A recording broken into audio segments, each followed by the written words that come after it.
Welcome back to True Echo, where the most powerful stories aren't made up, they're remembered. Today's story is a breathtaking journey through love, courage, and unyielding integrity. It begins in the quiet shadows of a corporate skyscraper, where a humble janitor pushed his cart through silence, unseen, unappreciated, until one Thursday night, when the CEO stood barefoot in her doorway and asked him, "Can we start right here?" This is more than just a story of love across boundaries. It's a battle for justice, a clash with power, and a revolution sparked by compassion. You're watching True Echo, and what you're about to hear may just restore your faith in the power of unity. Alex Carter never expected much from the world. As a janitor in one of Boston's most prestigious corporate towers, invisibility came with the uniform. He arrived each night after the last elevator dinged and left before the morning rush of leather shoes and lattes. The 25th floor, reserved for executives, was his final stop, and the quiet hallway was his peace. Each Thursday, he left a simple cup of Earl Grey tea just outside Office 25B. He had no reason to do so, no instruction. But he noticed Sarah Williams, the CEO, always worked late Thursdays. And when he'd overheard once that it was her late husband's favorite tea, something inside him stirred. He began leaving it weekly, neatly, silently, always placing it centered on the small end table beside her office. But one evening, as he bent down to position the cup just right, a voice cut through the quiet like silk through air. "Do you think we could start right here?" Alex froze, the porcelain still warm in his hand. When he turned, Sarah was there, barefoot and leaning against her doorway. The office behind her glowed softly, casting a golden outline around her slender frame. Her deep blue dress clung to her like memory, elegant, haunted. I'm sorry. I don't understand," Alex stammered, stepping back like a man caught trespassing in a dream. Sarah moved closer. Her gaze wasn't soft, but it wasn't sharp either, it was searching. And it made Alex feel exposed, seen in a way he never had been before. "I asked if we could begin, right here," she said again, more softly now. "Right now." Alex gripped his mop, sweating through his gloves. "But I'm just the cleaner," he said, the words scraping from somewhere deep. He hadn't meant them to sound bitter, but they did. Sarah smiled, not mockingly, but with a gentleness he hadn't expected. "No," she said, "tonight, you're the one who's cared for me in silence, who brings me comfort when no one else even remembers I exist outside this title." Alex raised his eyes slowly, unsure what to say, unsure what to believe. I never thought you even noticed," he said. "I see you," Sarah replied, placing her own cup next to the one Alex had brought, their rims barely touching. "You've seen me. Why shouldn't I see you?" Then she turned and stepped back into her office, leaving the door gently ajar. Alex stood there for a moment longer. His hands trembled, not from fear, but something else. Longing? Hope? He wasn't sure. But he picked up his mop and moved on down the hall, every step echoing louder than the last. The week that followed felt like a dream Alex wasn't sure he'd imagined.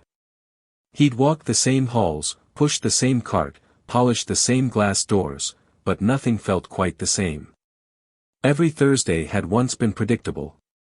But now, it held tension. Possibility. Memory. When Thursday returned, Alex found himself standing outside Sarah's office, Earl Grey in hand. The hallway was quiet, as always. But now, her door wasn't closed. It was slightly open. Just enough to let the warm lamplight spill across the tile. He hesitated, heart thudding. Just as he bent to place the tea, her voice called out again, steady this time. "Alex. Come in." He straightened slowly, hand still cradling the cup. He stepped forward as if the air itself had thickened. Inside, her office was warmly lit, dotted with papers, family photos, and a shelf of books so worn they looked loved. Sarah stood by the window, arms folded, her eyes on the city. "Do you know why I wait for that tea every Thursday?" she asked. Alex placed the cup down carefully. Because it's your favorite? No, she said, turning. Because it's the only thing each week that reminds me someone thinks of me as human.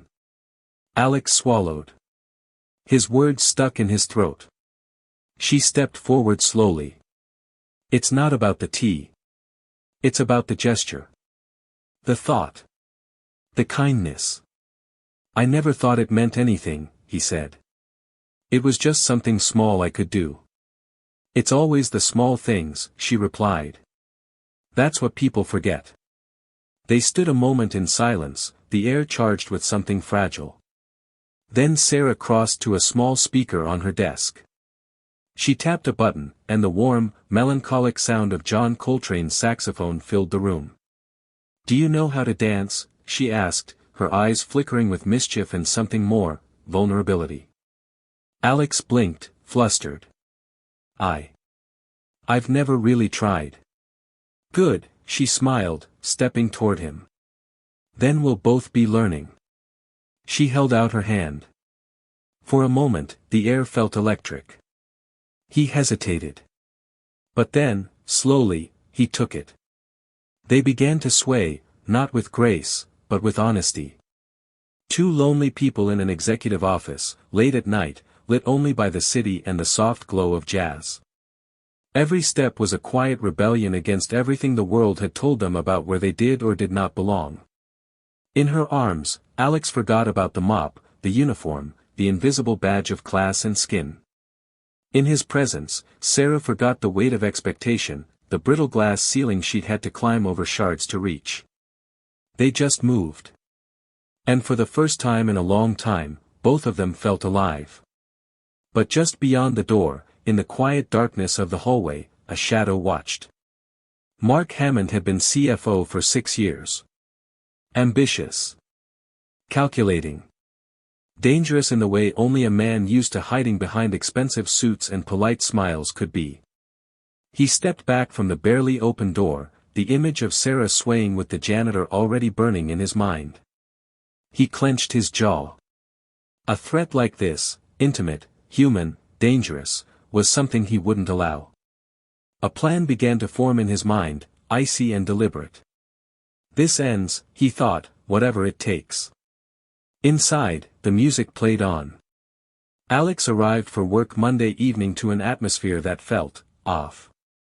The security guard at the front desk didn't nod like usual. The young woman from accounting, who often worked late and shared leftovers with him, barely made eye contact when they passed in the hall. Whispers chased him, like cold breezes through vents.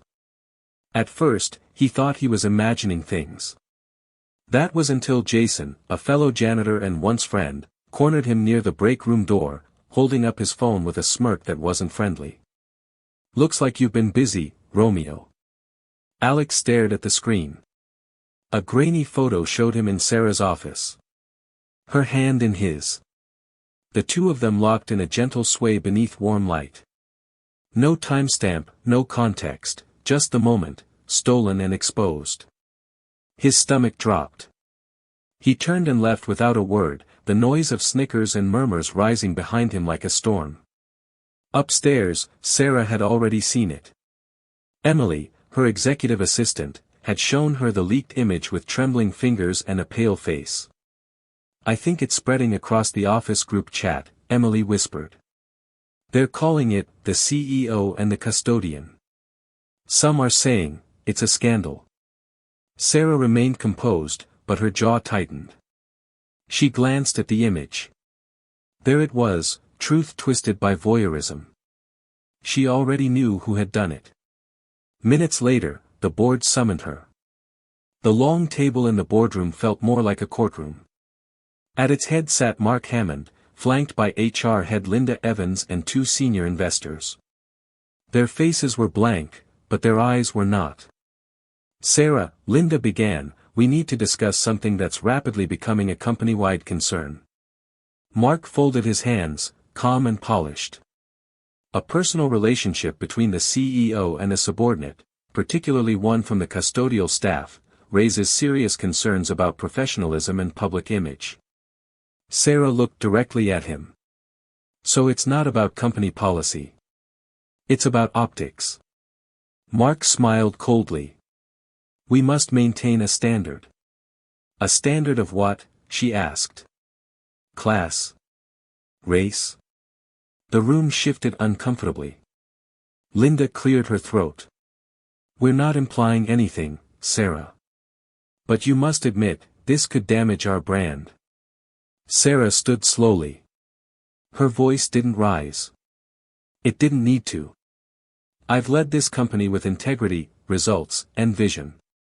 And if the real issue here is that I've treated someone with dignity and care, regardless of his role or background, then maybe it's your standard that's broken, not mine. She left the boardroom without waiting for permission. Behind her, Mark's face tightened with barely concealed rage. His eyes narrowed.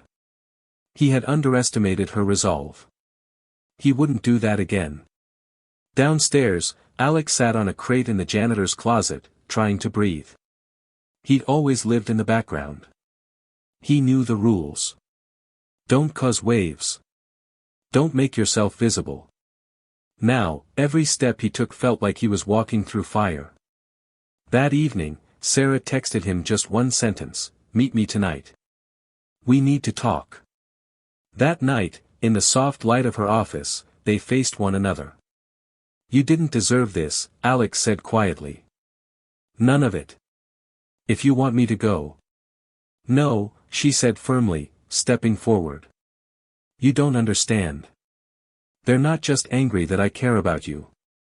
They're angry that I refuse to hide it. He searched her eyes, unsure if it was courage or recklessness he saw. I just don't want to cost you everything you've worked for, he said. Sarah's voice didn't waver. I'd rather lose this job than lose my soul. Silence hung between them, thick with truth. Then Sarah reached out and took his hand. We're in this together, she whispered. They didn't know it yet, but across town, Mark Hammond was meeting with someone far more dangerous than himself. Richard Donovan. A real estate mogul. Ruthless. Connected. And very, very interested in seeing Sarah Williams fall, hard and fast. Donovan leaned back in his chair, reviewing a file Mark had just passed him. So, Donovan said with a cold grin, you want her gone. And this janitor? Ruined. Mark nodded. Donovan sipped his whiskey. Then we'll make them both disappear from the boardroom and the city, permanently. Rain drizzled down Boston streets as if the city itself were holding its breath. Inside the Bridge of Hope Community Center, Alex and Sarah's new project, the energy was vibrant, defiant. The space had become more than a refuge, it was a second home, a place where the forgotten felt seen. But outside its walls, a silent, calculated storm had already begun. It started with a plain white envelope taped to the front door. Inside, Alex found grainy photos, of Sarah at a cafe, walking alone, sometimes leaving the center late at night. On the back of one was a typed message. Leave this place, or she gets hurt. Final warning. Alex froze, a chill crawling down his spine. This wasn't a bluff. It was a threat. Real. Personal. Dangerous. He didn't tell Sarah immediately. He wanted to protect her. But he underestimated her instincts, she already felt something was off. The cold stares from former partners. The sudden uptick in building inspections. The anonymous emails. Then, finally, the visit. 3 men in tailored suits walked in one afternoon, all sharp eyes and sharp tongues. We represent Donovan Development Group, the tallest one said, handing Sarah a letter. Your community center stands in the middle of our new development zone. We're offering to buy it, for the good of the neighborhood, of course. Sarah read the paper. A pittance. Insulting. We're not selling, she said firmly. The man smirked. That would be unwise. And then they were gone, like wolves vanishing into the fog. That night, Sarah and Alex sat in the quiet of her apartment. The threat letter now lay on the table between them. He finally confessed, and she didn't get angry. She didn't flinch. "Then we fight," she said. Alex stared at her, incredulous. "Sarah, this is bigger than a smear campaign. They could hurt you." She reached across and took his hand. "They already tried hurting me, when they made me feel like I had to hide who I am, and who I love. But I'm done hiding." The next morning, they rallied the community. Sarah stood on the steps of the center and told the truth, about the pressure, the threats, the tactics. People listened. Many believed. And for a brief, beautiful moment, it seemed their courage had turned the tide. But then came the brick. Shattered glass exploded across the lobby of the center one night. Spray paint scrawled across the inside wall read, "Janitor lover, sell out." The message was unmistakable. Personal. Cruel. Designed to humiliate. The vandalism rattled the neighborhood. It planted doubt in people's minds. Some volunteers pulled back. A few donors went silent. It was working. And then, came the blow that nearly ended everything. Alex got a phone call one evening from a neighbor. "Alex, come quick. A couple guys are wrecking the shop down the block." Without thinking, Alex ran. But as he arrived, sirens wailed. 2 officers shouted, "Get on the ground." "What?" "I just got here," he protested, but within seconds, he was tackled, cuffed, and shoved into the back of the squad car. By morning, the headline had spread. Community Center co-founder arrested in alleged assault. Photos from the scene were everywhere, Alex in handcuffs, bruised and shocked, no context provided. 1,000 judgments passed in an instant. In his penthouse suite, Richard Donovan sipped his scotch and watched the news roll in. "Stage 1 complete," he muttered. Mark Hammond smirked from across the room. "Let's see how long Sarah can keep preaching ideals now." Sarah was in her office when she saw the footage. She didn't cry. She didn't scream. She stood up, picked up her phone, and dialed one name, Raymond Archer. He was an old friend of her late father. A civil rights attorney known for turning corruption inside out. "I need your help," she said, voice cracking for the first time in weeks. The next day, Raymond stood by her side outside the courthouse as Sarah addressed a sea of cameras and reporters. "Alex Carter is innocent," she said. "This is not justice, it's sabotage. A direct attack on the values we've built our center around. And we will fight." In his holding cell, Alex received a scribbled note passed by a sympathetic guard. "She's fighting for you. Don't give up." He didn't. Because he finally realized, this wasn't just about him or Sarah anymore. This was war. The courtroom buzzed with anticipation. Journalists lined the gallery, notebooks poised and microphones clipped. The world now had its eyes on a case that had begun with whispers in a corporate hallway and grown into a nationwide symbol of injustice. Alex sat at the defense table, eyes calm but heart pounding. Beside him, Raymond Archer adjusted his glasses and leaned in. "Stay steady. The truth is on our side." Across the aisle, Donovan's legal team looked smug, flanked by 2 private prosecutors and a PR consultant silently live tweeting updates. Mark Hammond wasn't present, but Sarah had no doubt he was watching. The prosecution started strong. They paraded doctored footage and rehearsed witnesses, people who claimed Alex had been seen loitering aggressively near the shop. The tone was unmistakable, coded language painting Alex as dangerous, volatile, and, unspoken but clear, out of place. Then Archer stood. Tall, composed, and lethal. "Ladies and gentlemen of the jury," he began, "you've heard hearsay. You've seen distorted photos. Now, allow us to show you something they did not want found." He pressed play on a screen near the jury. The video began, grainy security footage from a grocery store's side camera, dated the night of the incident. It showed two unknown men vandalizing the shop. Then, minutes later, Alex arrived, visibly confused. Moments after that, the police. The courtroom went still. Gasps rippled. Even the judge leaned forward. That, Archer said calmly, is the truth. And the truth does not lie.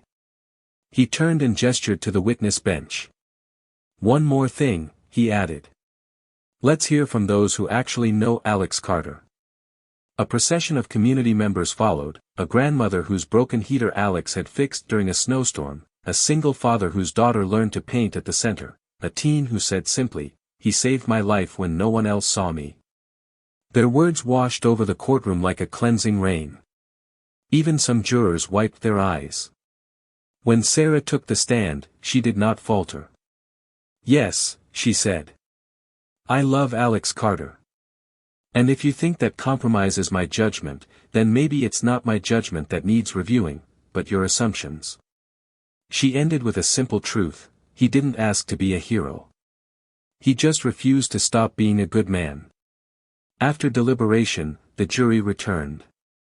The judge's voice rang clear: "We find Alex Carter not guilty. All charges dismissed." Furthermore, this court recommends a formal investigation into the conduct of the arresting officers and parties involved in orchestrating the defamation campaign. The courtroom erupted. Cheers. Tears. Reporters raced to broadcast the news.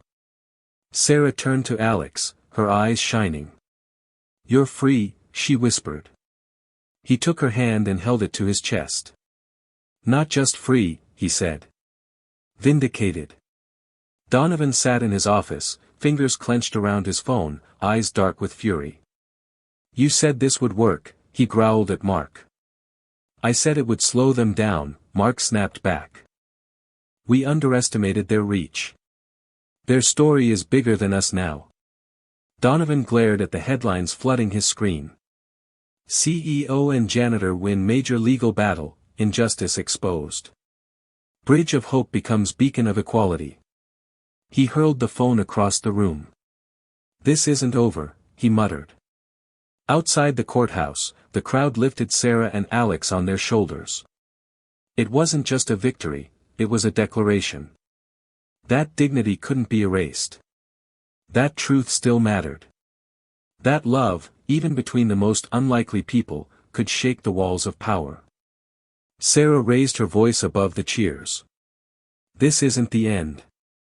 It's the beginning. And we will keep building, no matter how many try to tear us down." Far away, in a crowd across the street, a man in a black coat watched quietly. He didn't cheer. He didn't move. When Sarah looked his way, he turned and slipped away into the shadows. The war, she realized, wasn't over. But now, they were ready for it. The morning after the trial, the Bridge of Hope Center was surrounded by flowers, chalk messages on the pavement, and dozens of thank you notes taped to the front doors. The people had spoken, not in a courtroom, but through love. Alex and Sarah arrived early, before the crowd, just as the sun crept over the rooftops. "I never thought we'd make it here," Alex whispered, fingers brushing the mural wall they had once restored. Sarah turned to him, her voice quiet but firm. "We haven't made it anywhere yet. We're still climbing, but now, everyone's climbing with us." The next few weeks felt like rebirth. The trial's outcome sparked donations, interviews, and appearances from national figures. Celebrities tweeted support. A civil rights foundation offered to fund a scholarship in Alex's name. Kids came from across the city just to be part of something that now felt legendary. The community center expanded its hours. Volunteers came in waves. The energy was joyful, but Sarah never let herself get too comfortable. She still felt it. The watching. The unseen presence. And she wasn't wrong. In a shadowy high-rise not far from the courthouse, Richard Donovan stood with his back to the window. Across the room, Mark Hammond leaned on a sleek black conference table. "She made you a public villain," Mark said bluntly. "No," Donovan murmured, eyes narrowed. She made herself a public target. He turned, tossing a folder onto the table. Inside, photos, building plans, inspection reports. She's expanding the center, Donovan said. That gives us an opening. What are you suggesting? Mark asked. Sabotage. Legally this time. No more camera tricks or brute force. We bury them in red tape. We turn the people against them. We make them look like the problem. Mark hesitated. After what happened, I'm not sure the city has the stomach for another scandal. Then we don't scandalize, Donovan said. We destabilize. 2 weeks later, it began. First, city inspectors arrived with notice of a dozen alleged code violations. Then, a zoning complaint was mysteriously filed, accusing the center of overstepping its original permits. Local news ran a hit piece, "Is Bridge of Hope overreaching its mission?" Sarah knew where it came from. She responded publicly, calmly, factually. But the center's board, volunteers from across the neighborhood, began to fracture under pressure. Some feared their reputations were at stake. A few even considered resigning. And then the mural was vandalized again. Not smashed. Not crude. But methodically, painted over in gray, as if someone wanted to erase the spirit, not just the surface. Alex stood in front of it the next morning, jaw tight. They're not even trying to intimidate us anymore, he said. They're trying to drain us. Sarah looked around the street. Fewer children than usual. Parents hesitant. The fear had returned. That night, after cleaning glass and repainting part of the wall, Sarah stood by her desk, scrolling through another email from the city, this one questioning their safety protocols. We're being buried alive, she whispered. Alex approached, placing 2 steaming cups of Earl Grey on her desk. He said nothing at first. Then quietly, if they want to bury us, we plant deeper roots. She looked at him, tired but grateful. We need something big. Something they can't drown in bureaucracy, she said. We need to remind this community who they are. Who we are. What do you have in mind? A unity march, she said. Everyone. Kids, seniors, workers, teachers, anyone who believes in what we've built. Alex nodded. You sure you want to poke the bear again? Sarah looked up from her tea. No. I want to knock down his whole damn den. A week later, thousands gathered outside Bridge of Hope. They wore shirts that read, "We see you, we stand with you." Children carried signs, "Alex fixed my bike." Seniors held banners, "Sarah brought us back to life." TV crews rolled in. Helicopters hovered above. Local leaders came. Even a city councilwoman publicly joined the march. As they walked through the streets, shoulder to shoulder, chants of unity filled the air. It wasn't angry. It wasn't loud. It was steady. It was human. Donovan watched it all from his apartment's window, fists clenched. They're winning hearts again, he said. They've made us the enemy. Mark sat quietly, watching the screen. They've done more than that, he said grimly. They've become untouchable. If we strike now, we risk turning them into icons. Donovan turned, eyes full of ice. Then we don't strike now. He gestured toward the television, where Sarah and Alex walked hand in hand at the front of the crowd. We wait until they let their guard down. From the corner of the screen, a man in a black coat watched the march from the shadows. He turned, lifted a phone to his ear, and said softly. Tell Donovan the final stage is ready. The Unity March had done more than uplift, it had fortified. Bridge of Hope became a landmark of defiance, of possibility. News anchors now spoke of it not as a charity project but as a movement. Sarah and Alex were no longer dismissed as an idealist CEO and her janitor turned advocate, they were leaders of something bigger than they ever intended. But with public love came private danger. Late one evening, Alex locked up the center while Sarah reviewed new volunteer applications in her office. The lights were dim. Quiet filled the hallways. That's when it happened. A small metallic clink echoed near the front door. Alex turned. A brick. Taped to it, a note, short and cold. One spark. That's all it takes. And beneath it, a gasoline-soaked rag. Alex froze. He didn't scream. He didn't panic. He picked up the brick, hands steady, and carried it to Sarah. She read it once, then again. Her breath caught in her throat. "They're serious now," she whispered. He nodded. "They're desperate." That night, they didn't go home. They stayed at the center, kept every light on, and took shifts watching the entrances. Not in fear, but in protection. The place wasn't just theirs, it belonged to everyone they had served, healed, inspired. At dawn, they called Raymond Archer. "This isn't a smear campaign anymore," Alex told him. "It's domestic terrorism." Archer's voice, even over the phone, was razor-sharp. "Let them come. But now, we bring the entire legal system down on them." He filed an emergency protective injunction within hours. The city police launched an investigation. And then, for the first time, Donovan made a mistake. He got cocky. A small-time contractor, hired to intimidate Alex weeks earlier, was arrested on a weapons charge. To reduce his sentence, he flipped. Gave names.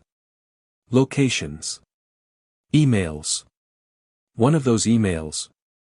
A direct thread from Mark Hammond's burner account, to Donovan's. When the story broke, it exploded. Real estate tycoon, former CFO implicated in attack plot against Boston Community Center. Bridge of Hope leaders targeted by elite power brokers in vicious campaign. Federal agents got involved. Arrest warrants were issued. Donovan fled the city that night. Mark Hammond was detained at Logan International, trying to board a private jet to Bermuda. Sarah and Alex. They stood on the center steps, this time flanked not by protesters, but by city officials, lawyers, and reporters. Sarah raised her voice, steady as stone. "They tried to burn us down. They thought they could buy silence, weaponize fear, and destroy love. But we stood. And because of that, so did the truth." Applause thundered. Alex stepped forward. "I used to believe that dignity was something people gave you. But I was wrong. Dignity isn't granted. It's claimed." In the months that followed, Bridge of Hope received a federal grant to expand statewide. Community leaders from New York, Chicago, and even LA visited to study the model Sarah and Alex built. Their mural, once defaced, was replaced with a new one, larger, brighter, unmissable. It bore the faces of neighbors, volunteers, children. And in its center, two silhouettes, hand in hand, standing before a blazing fire, not destroyed by it, but illuminated. One evening, months later, as soft jazz played over the old Bluetooth speaker in Sarah's office, Alex brought in 2 cups of Earl Grey. "Some habits never die," he smiled. Sarah looked up from her desk, eyes tired but warm. "They're not habits," she said. "They're roots." They stepped out to the front sidewalk, gazing over the community they helped reshape. From across the street, a man in a black coat watched again, only this time, he wasn't hiding. Sarah saw him. Their eyes met. But he didn't turn away. He bowed his head, just slightly, and disappeared into the city's shadows, this time not as a threat, but as a man defeated by something he never understood. Unbreakable, unconditional, unstoppable love. In a world divided by power, prejudice, and fear, sometimes the most radical act is to stand quietly in truth, and refuse to move. Sarah and Alex didn't fight with fists or fortune. They fought with integrity, faith, and the belief that everyone, no matter their uniform, past, or title, deserves to be seen. As Alex said, Dignity isn't granted. It's claimed. If this story moved you, share it. Let it echo through every city, office, and forgotten hallway where someone still feels unseen. And if you believe in the power of truth, justice, and unity, subscribe to True Echo for more stories that rise above the noise and remind us who we really are.